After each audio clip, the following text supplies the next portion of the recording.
এই গল্পটা শোনার পর তুমি কখনো ছোট ভালো কাজকে ছোট ভাববে না। অনেক বছর আগে একটি ছোট গ্রামে আব্দুল্লাহ নামের এক গরিব যুবক বাস করত। তার ঘর ছিল কাঁচা, পোশাক ছিল খুব সাধারণ, আর রোজগার ছিল অল্প। কিন্তু তার একটা বড় গুণ ছিল, সে সব সময় আল্লাহর উপর ভরসা রাখত এবং 5 ওয়াক্ত নামাজ আদায় করত। এক বছর সেই এলাকায় ভয়াবহ খরা দেখা দিল। মাঠে ফসল নেই, পুকুর শুকিয়ে গেছে, মানুষ খাবার আর পানির জন্য কষ্ট পাচ্ছে। গ্রামের অনেকেই হতাশ হয়ে পড়ল, কেউ কেউ আল্লাহর ওপর ভরসা হারিয়ে ফেলল। কিন্তু আব্দুল্লাহ প্রতিদিন মসজিদে গিয়ে নামাজ পড়ে আল্লাহর কাছে দোয়া করত।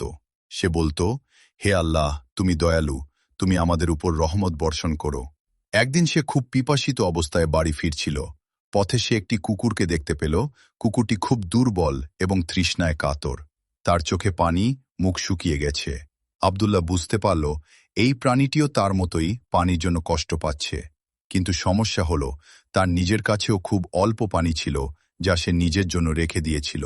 সে কিছুক্ষণ চিন্তা করল, তারপর নিজের পানির পাত্র থেকে অর্ধেক পানি কুকুরটিকে খাওয়ালে। কুকুরটি ধীরে ধীরে পানি পান করল এবং কিছুটা শক্তি ফিরে পেল। আব্দুল্লাহর মনটা হালকা হয়ে গেল। সে ভাবল, আল্লাহ নিশ্চয়ই আমার এই ছোট কাজটি দেখছেন। সেদিন রাতে সে আবার আল্লাহর কাছে দোয়া করল। পরদিন সকালে আকাশ হঠাৎ কালো মেঘে ঢেকে গেল। সবাই অবাক হয়ে গেল। কিছুক্ষণ পর শুরু হলো বৃষ্টি, ধীরে ধীরে, তারপর জোরে।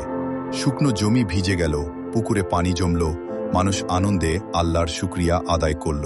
গ্রামের লোকেরা বলল, এই বৃষ্টি আল্লাহর রহমত। আব্দুল্লাহ চুপচাপ আকাশের দিকে তাকিয়ে হাসল। তার মনে হলো, আল্লাহ হয়তো তার সেই ছোট দয়ার কাজটি কবুল করেছেন।